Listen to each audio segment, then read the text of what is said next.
지난 2주 동안 저희 가정에 참 많은 일들이 있었습니다.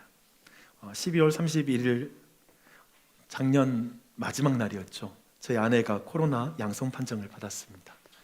그 이후에 저 개인적으로는 추가 감염을 막고자 몸부림을 쳤습니다. 내 아이와 함께 집에서 정말 열심히 보냈습니다.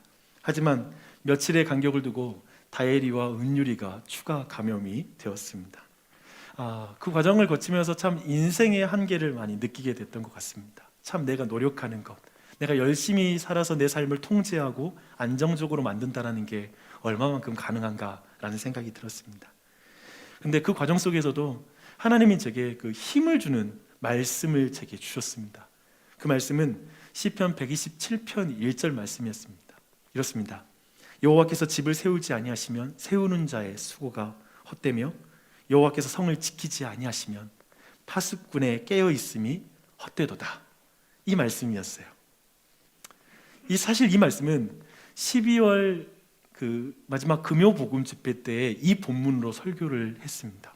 네, 그런 거 있잖아요. 그 말씀을 하고 나서 또 잊어버릴 수 있잖아요. 다시 그 말을 내가 언급하지 않을 수 있는데 12월 달부터 계속 만나는 사람들 가운데 많은 분들에게 제가 이 말씀을 계속 말했어요. 이 말씀을 나누고 또 여러 모임에서도 이 말씀으로 시작했던 모임들이 있었습니다. 근데 저는 이번 일을 딱 겪으면서 하나님의 말씀이 마치 백신과 같다라는 그런 생각이 드는 거예요. 우리가 아는 것처럼 백신을 맞아도 돌파 감염이 있을 수 있잖아요. 하지만 그때 백신을 맞은 경우에 중증으로 많이 이어지지 않는다라고 이렇게 말하지 않습니까? 저는 그런 것 같습니다. 성도의 삶에도 고난이 닥칩니다. 코로나는 종교를 가리지 않는 것 같습니다. 어느 종교는 피해가고 어느 종교에만 달라붙지 않습니다. 하지만 주님의 말씀은 그 모든 상황 속에서 저를 이기게 하고 견디게 해주는 말씀이었습니다. 저는 이 말씀의 은혜가 우리 모두에게 넘치길 바랍니다. 그래서 오늘 말씀, 이 듣는 말씀이 여러분에게 정말 백신이 되었으면 좋겠어요. 그리고 이 안에 평생에 그 말씀을 붙들고 나아가는 은혜가 있기를 바랍니다. 제 개인적으로 굉장히 교우님들에게 하고 싶은 말씀이 많지만 좀 나중으로 미루고 오늘 이 시간 주님이 하신 말씀을 듣겠습니다. 오늘 본문은 출애굽한 이스라엘 백성이 요단강을 사이에 두고 약속의 땅 가나안을 눈앞에 보고 있는 그 시점입니다. 3장 15절에 보니까요, 이 시기에 요단강의 물이 불어 올라서 언덕까지 차올랐다라고 이렇게 말하고 있습니다. 왜냐하면 이때는 이제 봄철에 내리는 비, 기본적으로 강수량이 좀 있고요. 그리고 헤르몬산이라고 말하는 그 산에서 설산에서 눈이 녹아서 그 물과 합쳐집니다. 거기에 대해서 지금 이 요단강의 위치는 요단강 하류이기 때문에 상류에서부터 그렇게 물이 내려오는 물에 더해졌기 때문에 지금 강수량 그리고 전체 어떤 강의 수위가 가장 높은 지점에 이르는 그런 시점이었습니다. 여러분, 지금 200만 명이 넘는 이스라엘 백성이 지금 이제 이 강을 건너야 약속의 땅에 들어갑니다. 여러분, 이때 그 모든 백성이 뭘 주목할까요? 당연히 그 강의 수위, 물의 양을 주목할 것입니다. 언제 저게 줄어들어야지 우리가 건널 수 있을 테니까요. 아니면 뭔가 다른 방법을 만들어내야 할 것입니다. 그런데 이때 여호수아는 백성들의 모든 초점을 언약궤에 맞춥니다. 순식간에 돌려버려요. 그것을 주목하라고 말하고 있습니다. 근데 이 언약궤의 의미가 그래서 중요한 거죠. 언약궤는 무엇입니까? 하나님의 임재를 의미하는 것입니다. 그리고 특별히 오늘 말씀 전체에 보면요, 하나님의 언약궤는 곧 하나님이다라고 우리가 이해할 수 있습니다. 어떤 의미에서 이스라엘의 이 왕이신 하나님, 이 왕이신 하나님의 보좌가 언약궤다라고 말하기도 합니다. 하나님이 앉는 자리라고 말할 수 있는 것이죠. 그래서 은혜를 베푸는 자리, 그래서 시은좌라고 이렇게 부르기도 합니다. 근데 그분이 어떤 식으로 그러면 그 백성을 통치할까요? 라고 생각했을 때 사실 언약궤 안에 들어가 있는 물건들의 그 상징의 의미를 살피면 좀 더 이해가 됩니다. 그 안에는 3가지 물건이 들어있습니다. 첫째는 광야에서 양식이 되었던 만나가 들어있고요, 또한 아론의 쌍난 지팡이, 그리고 마지막으로는 언약의 2 돌판이 그 언약궤 안에 들어가 있습니다. 그렇다면 이 언약궤가 지금 요단강 도하를 앞두고 있는 이스라엘 백성에게 이렇게 말하는 것입니다. 살아계신 하나님은 그 백성과 함께할 뿐 아니라 앞장서시는 왕입니다. 강물을 보지 말고 하나님을 바라보십시오. 40년 동안 광야에서 여러분을 만나로 먹이신 그 하나님이 여러분과 함께 하십니다. 그러니 어떻게 건널까 염려하지 말고 하나님의 입에서 나오는 모든 말씀을 순종함으로 반응하십시오. 전체 성경과 연결시키면 이런 메시지가, 이 언약궤가 앞장선다라는 그 의미에 이런 의미가 지금 담겨 있습니다. 근데 요선 여기에서 굉장히 흥미로운 명령을 더하고 있습니다. 그게 뭐냐면 이제 여호와의 언약궤를 맨 제사장들이 백성보다 앞서 나아갈 때 그 거리를 2000규빗 정도 떨어져서 걸으라고, 그 거리를 지키라고 하는 이 명령을 주고 있다는 것입니다. 근데 이 2000규빗이 약 800m 정도의 거리입니다. 2000규빗은 또한 성경에서 다른 곳에 또한 2000규빗에 대한 어떤 표현이 있는데요, 레위인들에게 성읍이 주어지거든요. 네, 그 레위인들의 성읍 주변 목초지의 반경, 그 반경이 2000규빗입니다. 그래서 나중에 여러분 유대교에서 유대인들이 이 말씀을 근거로 안식일에 800m 이상을 걸으면 안식일을 어기는 것이 되고요, 800m 안쪽으로만 걸을 때 안식일을 온전히 지키는 것이 되었습니다. 그런 의미를 2000규빗에서 우리가 볼 수 있죠. 그런데 여기서 왜 2000규빗을 특별히 지키라고 했는가라는 걸 한번 볼 필요가 있습니다. 가장 먼저 우리는 800m 정도 떨어져야 200만 명 정도 되는 사람들이 언약궤를 분명하게 볼 수 있는 그 위치가 될 것입니다. 너무 가까이라면 앞사람 때문에 안 보이겠죠. 그렇죠? 그래서 800m 정도 떨어져야 모든 백성이 볼 수 있는 위치에 언약궤가 위치할 것입니다. 이 자체가 주는 메시지가 있죠. 하나님은 이스라엘 백성 모두가 하나님이 행하신 일을 보기를 원합니다. 오늘날 동일합니다. 우리 모두가 하나님이 행하시는 일을 보기를 원하십니다. 하나님이 행하시는 일을 보는 건 굉장히 중요해요. 그래서 오늘 말씀 보면 그래야 백성들 자신들이 어떻게 행해야 될지를 알 수 있다고 말합니다. 그들의 행할 길을 하나님이 행하심을 본문을 통해서 배울 수 있다는 것입니다. 성경의 표현 그대로 한번 읽어봐 드릴게요. 그러나 너희와 그 사이 거리가 2000규빗쯤 되게 하고 그것에 가까이 하지는 말라. 그리하면 너희가 행할 길을 알리니 너희가 이전에 이 길을 지나보지 못하였음이니라. 언약궤와 가까이 하지 않는 이 조건을 지켜야지만이 보이는 게 있다는 거예요. 이 조건을 지켜야 하나님을 볼 수 있다는 것입니다. 또한 하나님이 행하시는 것을 아는 조건, 이 조건을 지켜야 사람이 행할 길을 알 수 있다는 것입니다. 굉장히 중요하죠. 그래서 이 말씀은 사실은 이 반대를 경고하는 것이기도 합니다. 하나님이 행하는 일을 못 보는 사람은 인간으로서 행할 일을 알지 못하게 됩니다. 하나님보다 앞서면 우리는 하나님을 우리의 삶에서 어떻게 나아가야 될지 알지 못하게 됩니다. 저는 이 명령을 그래서 한마디로 선긋기라고 이렇게 표현하고 싶습니다. 지금 하나님이 선을 긋고 있어요. 다르게 표현하면 금을 긋다라고 말할 수 있어요. 2000규빗으로 금을 긋잖아요. 여기 넘어오지 마, 가까이 하지 마 라고 이렇게 말씀하고 있는 것이죠. 근데 이 금에 대한 사전적 정의가 굉장히 오늘 본문을 더 이해하는 데 도움이 되더라고요. 이래요. 금은 일직선으로 접거나 곱게 한 줄로 뻗어나가게 그린 자국을 뜻한다. 금을 긋는 것은 금을 기준으로 안쪽과 바깥쪽을 구별하기 위해서이다. 이쪽과 저쪽을 구별하기 위해 선을 중간에 그리다. 관계 따위에서 한도나 한계선을 가르다라는 뜻이다. 이해되죠? 제가 어렸을 때 저는 책상이 좀 짝꿍하고 길게 이렇게 한 책상을 썼던 그런 기억이 나거든요. 근데 때로는 이성이죠. 동성이 아니라 이성과 이렇게 짝이 될 때는 한 번씩 싸울 때가 있어요. 싸우고 나면 무슨 일을 하냐면 중간에 분필로 선을 긋습니다. 여기 넘어오지 마. 여기 내 땅이야. 그래서 그러면서 쉽게 말하면 선을 확실하게 그어서 서로의 처지를 분명하게 만드는 그 일을 하죠. 금을 긋다, 선을 긋다라는 것은 그런 의미입니다. 근데 사실 성경에서 우리는 이 주제를 계속 발견하게 됩니다. 특별히 선을 긋는 하나님과 선을 계속 지우는 인간의 이야기가 저는 성경의 이야기라고 생각합니다. 그렇게 볼 수도 있어요. 그래서 창세기 통독을 우리가 지금 하고 있잖아요. 너무 감사해요. 근데 이 창세기로 한번 제가 설명해 보도록 할게요. 우리는 창세기 1장 1절에서 태초에 하나님이 천지를 창조하시니라 라는 이 말씀을 듣습니다. 근데 저는 이것을 하나님의 선긋기라고 생각합니다. 이렇게 선을 긋는 것이죠. 나는 창조주이고 너희는 내가 창조한 피조물이다. 선을 긋죠. 내가 보는 모든 것이 없었을 때가 있었고, 그리고 나는 그때에도 존재한 영원한 하나님이다. 이것 또한 또 선을 긋는 것이죠.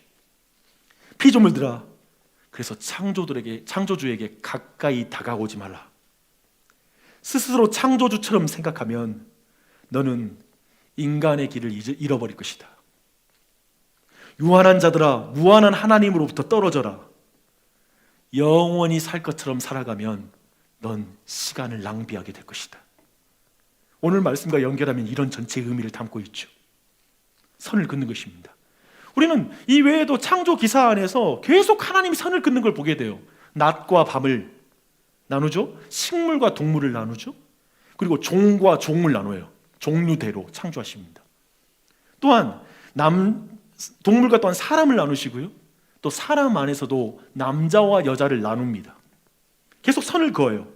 그런데 로마서 1장에 우리가 보게 되면 사도 바울이 이 선을 지우는 사람을 이렇게 말하고 있습니다. 들어보십시오. 하나님을 알되 하나님을 영화롭게도 아니하며 감사하지도 아니하고 오히려 그 생각이 허망하여지며 미련한 마음이 어두워졌나니 스스로 지혜 있다 하나 어리석게 돼요. 어때요? 하나님과의 선을 지워버린 거예요. 그리고 하는 일이 뭐냐면 썩어지지 아니하는 하나님의 영광을 썩어질 사람과 새와 짐승과 기어다니는 동물의 모양의 우상으로 바꾸느니라.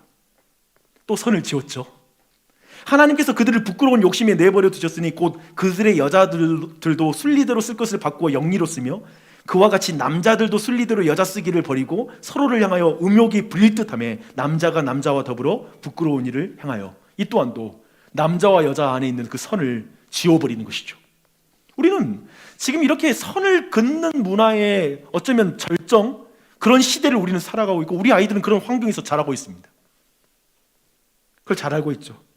사람은 계속해서 하나님이 그은 선을 지우는 일에 열심입니다. 이 선을 지우기 시작한 한번 에덴 동산을 좀 더 한번 살펴보게요. 하나님은 선악을 알게 하는 나무를 에덴 동산에 두십니다. 사실 이것 또한도 선을 긋는 것입니다. 금을 긋는 거예요. 넘지 말아야 돼요. 근데 선악과는 우리에게 이렇게 말하는 것이죠. 하나님은 명령하시는 왕이시고 아담 그대는 사람 그대는 하나님의 백성이라오. 당신은 하나님께 말하는 자가 아니라 먼저 듣는 자라오. 그대의 인생의 좋고 나쁜 것, 곧 선과 악의 기준은 하나님의 말씀이지 당신의 이성적 판단이 아니라오. 거리를 지키시오. 거리를 지켜야 당신이 살 수 있다오. 선을 지우고 거리를 지키지 않으면 당신은 반드시 죽을 것이오. 지금 이것이 창세기의 금령의 명령이라고 말할 수 있습니다. 우리는 첫사람 아담과 하와가 이 선을 어떻게 지우는지 성경을 잘 아시는 여러분들 아마도 다 알고 있습니다.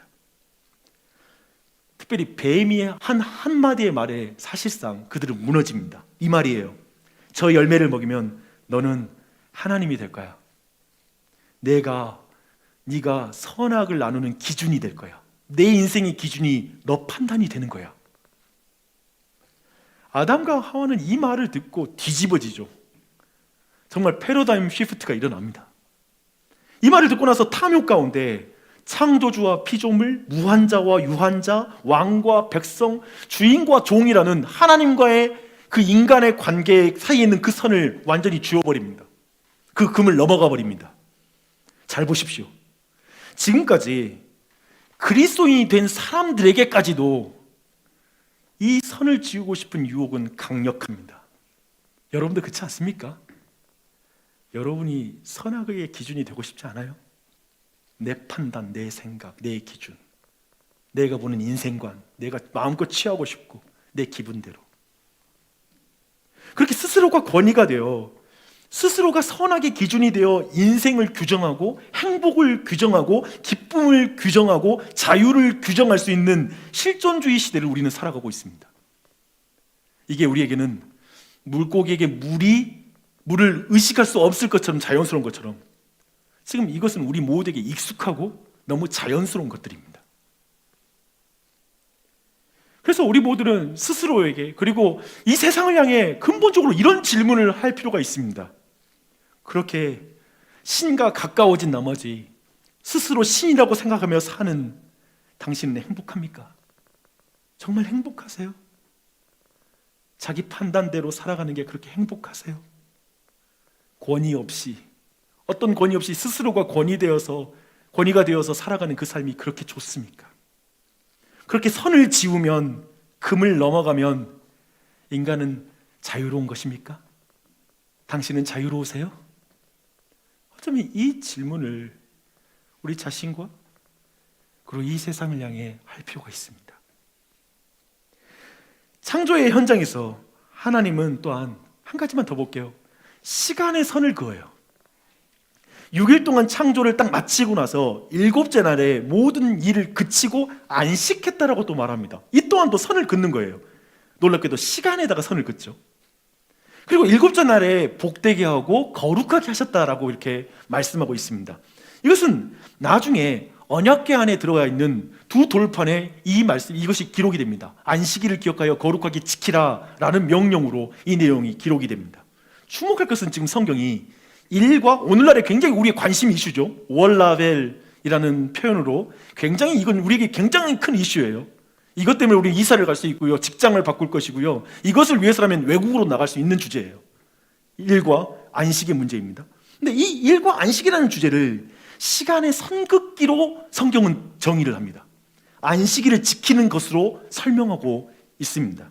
예를 들어 이스라엘 백성은 이제 광야에서 만나를 주울 때 평일에는 그날치만 거둬야 됐습니다. 다음 날치까지 함께 구하면 다음 날치를 위해서 남겨뒀던 내용, 그 만나가 부패해 버립니다. 냄새가 나요. 그런데 안식일 전날에는 이틀치를 거두어 둬도 안식일에 그 만나가 부패하지 않았습니다. 이렇게 해서 성경이 말하고 있는 건 이 시간의 선긋기를 통해 독특한 안식의 관점을 우리에게 주고 있습니다. 그러니까 우리가 익숙한 안식의 관점은 뭐냐면 젊어서 우리가 비축할 수 있는 대로 많은 재산을 비축한 만큼 나이 들어 안식할 수 있다라는 게 지금 우리가 말하고 있는 안식에 대한 개념이죠. 이 세상이 말하는 안식의 개념입니다. 하지만 성경은 하나님의 공급하심을 믿음으로 일을 오늘 쉬고 그러므로 말미암아 안식할 수 있다. 젊어서도 안식할 수 있다. 젊어서 뼈 빠지게 노력해서 나이 들고서 안식하자가 아니라 젊어서도 하나님이 내 아버지고 그분이 내 인생을 채워라고 하는 믿음으로 내 일을 쉴 수 있다면, 그리고 그분의 능력으로 모든 일을 감당할 수 있다고 믿는 삶으로 일상을 살아간다면 그것이 안식이다 라고 말하고 있습니다. 그런데 사람들은 굉장히 이 선을 지워요. 심지어 그리스도인들도 예를 들면 이 선을 지우는 건 우리도 전문가입니다. 이상하게도 주일에 일을 해놔야 평일에 좀 더 수월해진다라는 계산을 해버려요. 잘 생각해 보십시오. 이건 지금 성경의 개념과 완전히 다르거든요. 주일에 일을 좀 더 해놔야 평일날이 좀 쉬워진다라는 개념은 완전히 성경을 뒤집는 것입니다. 실용적일 수 있는 계산입니다. 하지만 하나님이 그은 선을 지우는 계산입니다. 안식일을 거룩하게 지키면 주중에 하나님이 감당한 힘을 넉넉히 주실 거야 라는 계산은 왜 불가능할까? 왜 이 계산은 안 될까? 라는 것이죠. 여튼 하나님이 그 시간의 선을 지운 사회, 그 사회를 우리는 살아가고 있습니다. 한 가지만 여기에서 좀 제가 군더더기 넣으면 안 되는데, 주일날 일할 수밖에 없는 사람들의 그 직장을 제가 뭐라고 하는 게 아닙니다. 이해하실 거라고 생각합니다. 우리는 지금 쭉 살펴봤죠. 지금 뭘 봤냐면 선을 긋는 하나님과 선을 지우는 인간의 이야기로 지금 성경의 지금 내용들을 창세기를 통해서 전반적인 내용을 우리가 함께 보았습니다. 근데 한번 질문해 보십시다. 왜 하나님은 이렇게 선을 긋는 것일까요? 그리고 왜 하나님은 하나님과의 거리를 지키라고 말하는 것일까요? 왜냐하면 사람이 죽는 걸 원치 않으시기 때문에 그렇습니다. 예를 들어보겠습니다. 태양과 적당한 거리를 유지하기에 지구는 역동적으로 생명을 만들어내고 있습니다. 충만하죠. 하지만 태양과 더 가까워지면 지구는 더워서 생명체가 더 존재하기 어려운 땅이 될 것입니다. 더 멀어지게 되면 그 또한도. 그러니까 적당한 거리라는 것은 우리의 생명을 더 충만하게 만들죠. 그 적당한 거리를 넘어설 때, 그 선을 지워버릴 때 도리어 우리에게 죽음이 온다라고 성경은 말하고 있습니다. 위험한 일이에요. 그래서 태양과 가까워지는 것은 위험한 일이에요. 그렇다면 또한 반면에 다른 질문 한번 해보겠습니다. 왜 사람은 그렇게 선을 그는 걸 좋아할까요? 선을 지우는 걸 좋아할까요? 왜 하나님과의 거리를 지키지 못하는 것일까요? 왜 내가 하나님이야? 뭐 하나님은 어디 있어? 왜 사람들이 이런 걸 좋아할까요? 제가 발견한 답은 이것입니다. 사람은 미치도록 하나님이 되고 싶습니다. 내 인생의 주인, 내가 선악의 기준 좀 되고 싶어. 내 인생이 왜 내 마음대로 못 살아? 이것을 놓치지를 못합니다. 잠깐이라도 내가 주인으로 살지언정 하나님의 노예가 될 수는 없다. 그게 바로 어쩌면 실존주의 인간 문화에서 인간들이 종교를 향해서 냉소하며 외치는 소리일 거예요. 내가 종교의 노예가 되느니 그냥 난 잠깐 살다가 죽고 지옥 가겠다라는 표현을 과감하게 사용합니다. 그런 의미에서 어쩌면 불을 향해 날아가는 나방처럼 살아갑니다. 세상은 하나님께 가까워져 심지어 스스로 하나님이 되어야 자유롭다고 사람들은 말합니다. 종교로부터 자유로움, 그냥 인간으로서 존재하는 것, 그게 자유라고 설명합니다. 자유입니까? 아니요. 성경은 그걸 자유라고 말하지 않습니다. 왜냐하면 그게 죽는 길이니까요.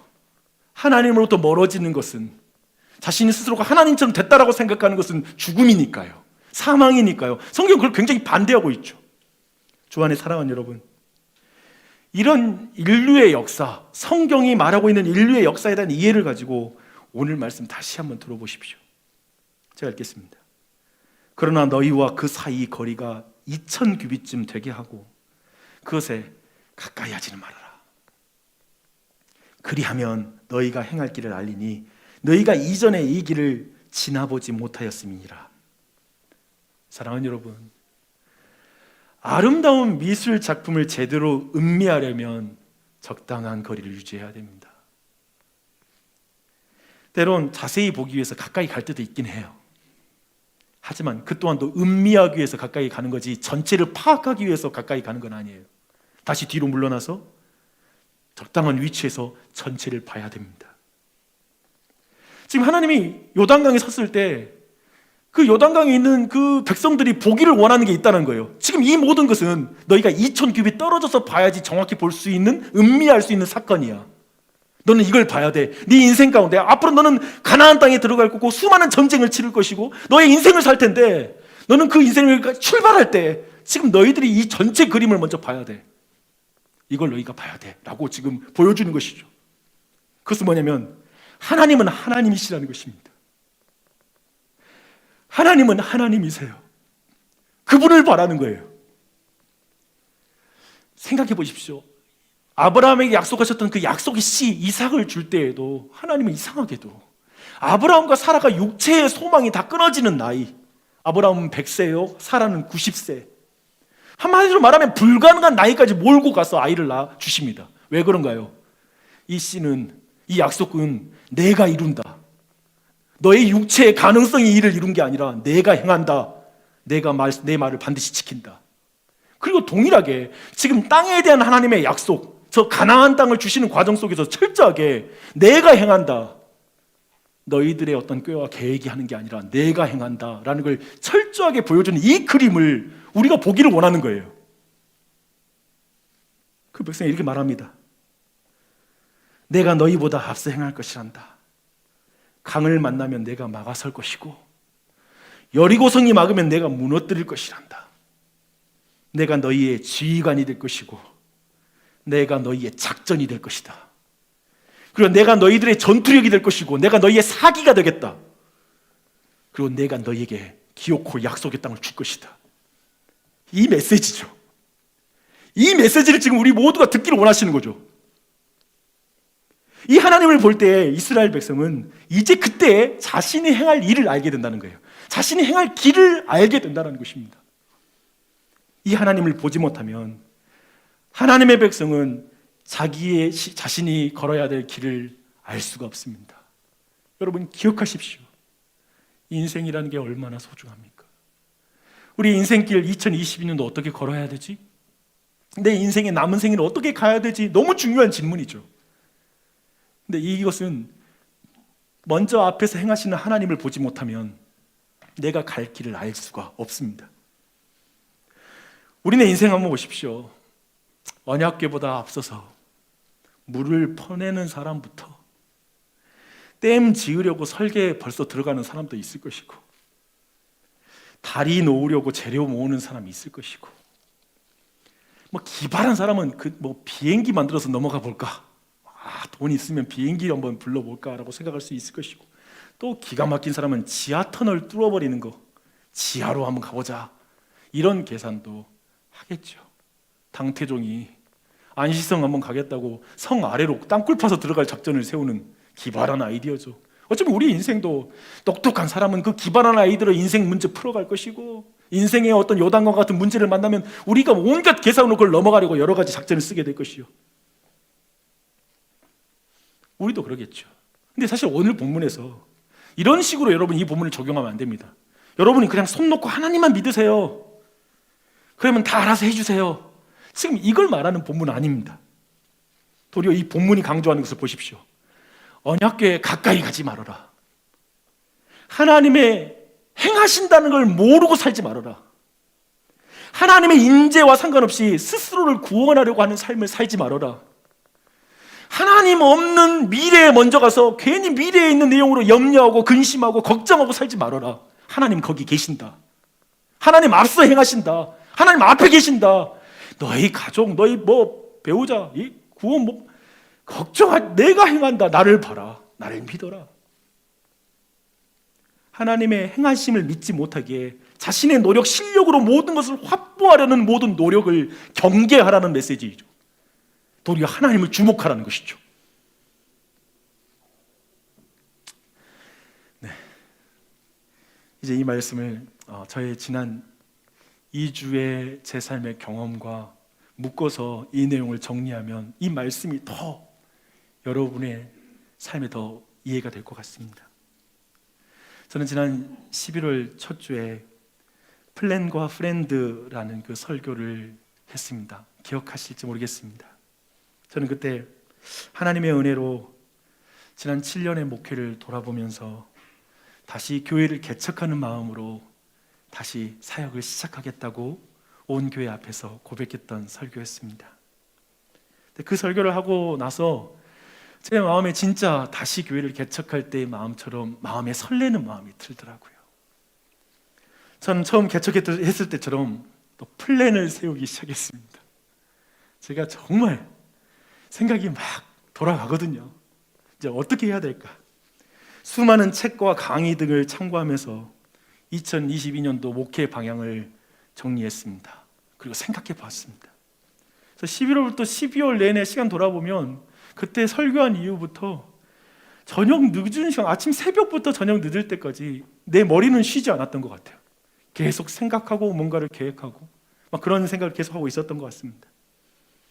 왜냐하면 제게 있어서 이렇게 나주혁신 장로교회에서 사역을 하는 것이 하나님의 선물처럼 느껴졌기 때문에 그렇습니다. 내 자신의 실력과 내 모습으로는 더 사역할 수 없는 자를 하나님이 덤으로 사역을 시켜주신 것 같아서, 그래서 제 마음으론 정말 잘하고 싶었습니다. 정말 더 열심히 하자는 마음이 들었습니다. 그런데 2021년 마지막 날 12월 31일에 아내가 코로나 확정을 받았습니다. 이 무슨 일입니까? 교회적으로는 그 다음 날 1월 1일에 새해 첫날 아침에 예배가 계획되어 있었습니다. 그리고 그 다음 날에는 신년 감사 예배, 그리고 나서 신년 신년을 여는 아침 기도회가 일주일 동안 진행이 되고 신년 사경회까지 정말 쉬지 않고 정말 그 계획을 하면서 저는 소망하는 게 있었죠. 새해 온 교회가 이런 말씀 통해서 큰 은혜를 받고 시작하면 좋겠다라는 그런 계획을 세웠습니다. 하지만 모든 계획을 변경해야 했습니다.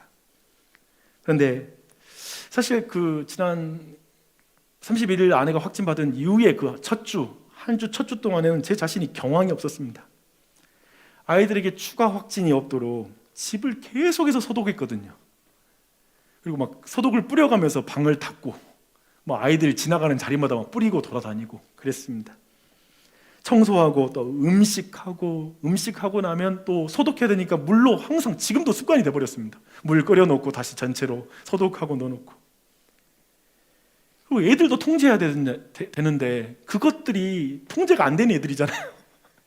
보통 애들이 아니었죠. 하지만 이마저도 계획대로 되지 않더라고요. 계획대로 안 돼요. 생각대로, 내 마음의 원대로 안 되더라고요. 다혜리가 아내와 비슷한 증상을 보여서 PCR 검사를 진행했는데 확정 판정을 받았어요. 그 전날 이상한 거예요. 검사 받고 나서부터 그 다음날 결과가 나올 때까지 그 마음 어떻게 됐을까? 그렇게 또 아이를 엄마에게 보내고 났는데 은율이가 평상시에 보이지 않는 증상을 보이는 거예요. 며칠 후에 목이 쉰 거예요. 얘가 목을 쉰 적을 본 적이 없거든요. 그렇게 소리를 지르는데도. 근데 그래서 이제 또 검사를 받았는데 다음날 또 확진 판정을 받았습니다.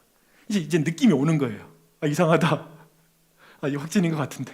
그 마음으로 하루를 또 보냈습니다. 또 이 일이 있고 나니까 또 남은 애들을 어떻게든 또 보호를 해야 되잖아요. 그 남은 애들을 이제 또 어떻게 보호할지 또 지켜야 되겠다는 마음으로 보냈습니다. 이 시간 한 가정의 가장으로서, 그리고 한 교회의 담임 목사로서 제가 해야 될 수많은 책임들, 해야 될 일들, 이 일정에 동안 맞춰줘야 된다는 생각들, 또 이 시기를 놓치면 안 된다는 이 마음들이 내 마음을 많이 스쳤습니다. 그러면서 정말 제 한계를 많이 보는 시간이었습니다. 당연히 이 과정 속에 하나님 뜻이 뭘까? 하나님 분명히 이 모든 과정을 왜 허락하셨을까? 이런 질문이 안 나올 수가 없죠.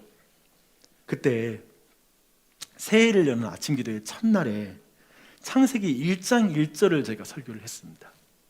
그리고 그때 제가 선긋기라는 표현을 했습니다. 사실 지난 2주 동안 제가 느끼는 것은 하나님의 선긋기였습니다. 주님이 제게 이렇게 말씀하시는 것 같더라고요.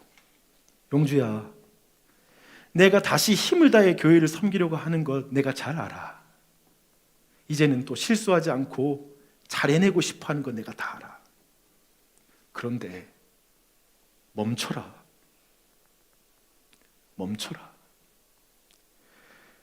나는 내가 행하는 것을 네가 보지 못하고 일하는 것을 원치 않는단다. 나는 네가 나보다 앞서지 않았으면 좋겠구나. 네가 나보다 사역을 더 사랑하지 않았으면 좋겠다. 네가 나보다 앞서면 너는 외로울 것이기 때문이다. 내가 나보다 앞서면 내가 보이지 않을 것이다. 내가 행하는 것을 보지 못하면 너는 쉽게 낙심할 것이란다. 용주야, 이 교회의 주인은 나란다. 너는 내 말에 순종하는 것에 더 관심을 가졌으면 좋겠다. 계획하는 것보다. 이 말씀을 제게 하시는 것 같았어요. 그런 감동이 제 안에 있었어요. 그래서 저에게 12월 31일 이후로 2주간의 시간은 선물과 같은 시간이었습니다. 코로나 자체가 선물이라는 말은 아닙니다. 그리고 고통이라는 것 자체가 신자에게 선물이 될 수는 없습니다.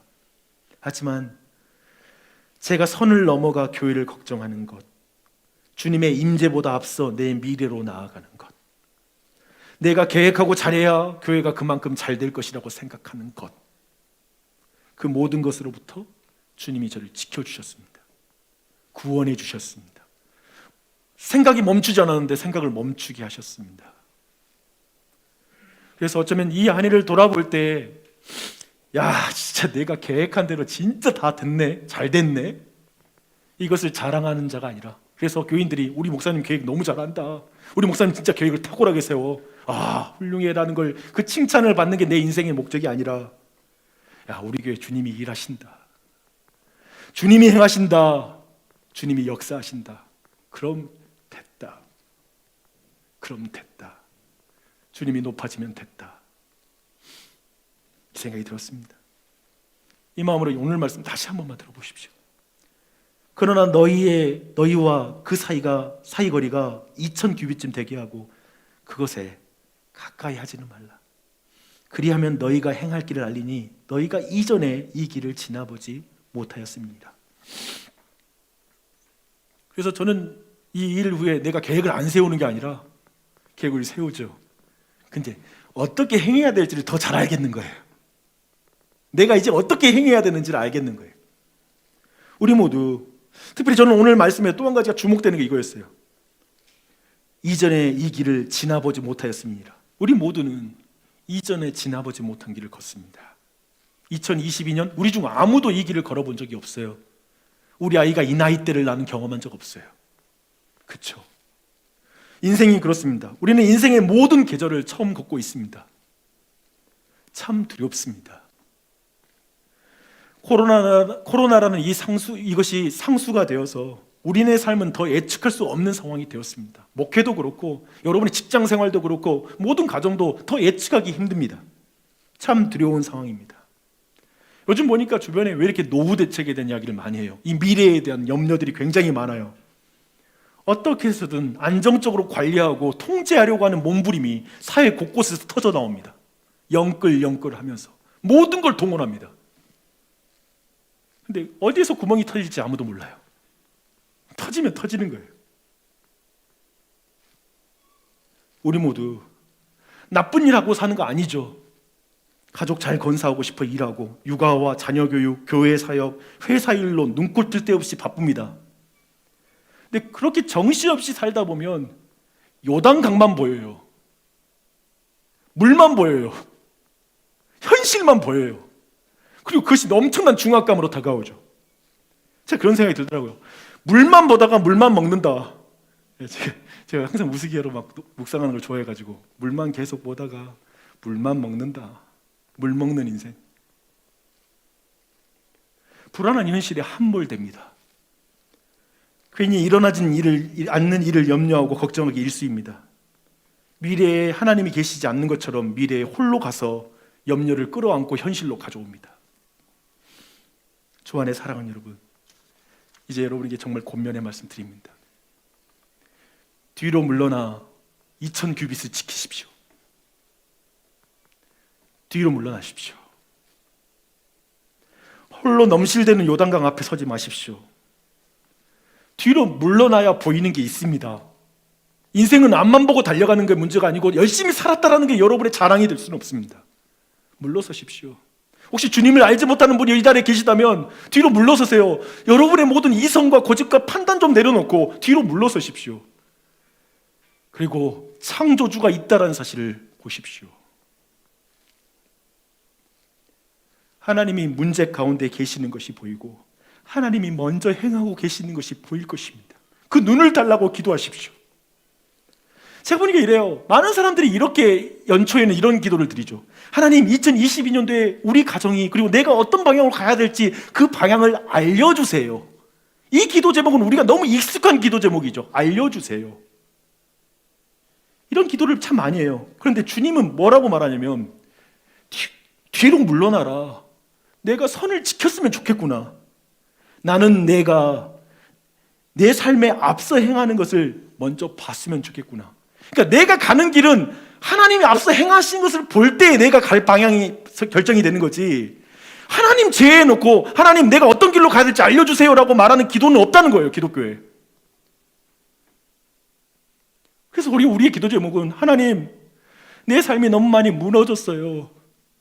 근데 이곳에 하나님이 계신 걸 내가 보게 해주세요. 하나님 잘 모르겠어요. 하나님이 계신지도 어떤지도 모르겠어요. 내 눈을 열어주세요.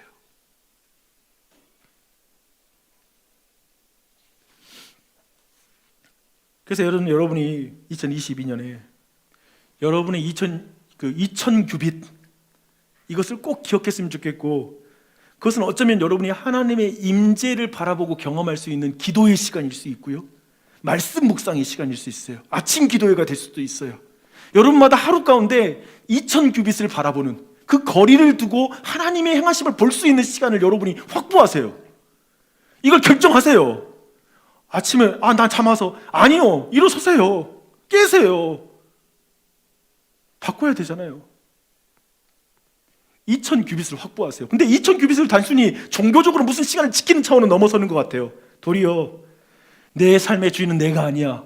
하나님이 앞서 행하셔. 내 삶의 일상을 하나님이 일하시는 것, 하나님이 행하시는 걸 볼 수 있는 삶, 그게 우리의 삶 싸움. 그리고 그분께 의지하면서 주님께 의탁드리고 염려하지 않고 주님이 행하시는 걸 믿고 내가 그 삶을 하나님과 동행하며 살아가는 삶, 하나님을 앞세우려고 하는 삶, 늘 하나님이 내 모든 문제 가운데 계신다고 믿는 삶, 내 모든 자녀들의 인생에도 하나님이 계신다고 믿는 삶, 그리고 모든 미래 가운데도 하나님이 계신다고 믿는 삶, 이게 2000규빗의 삶일 것이에요. 저는 이것이 여러분의 모든 삶에 넘쳐나기를 바랍니다.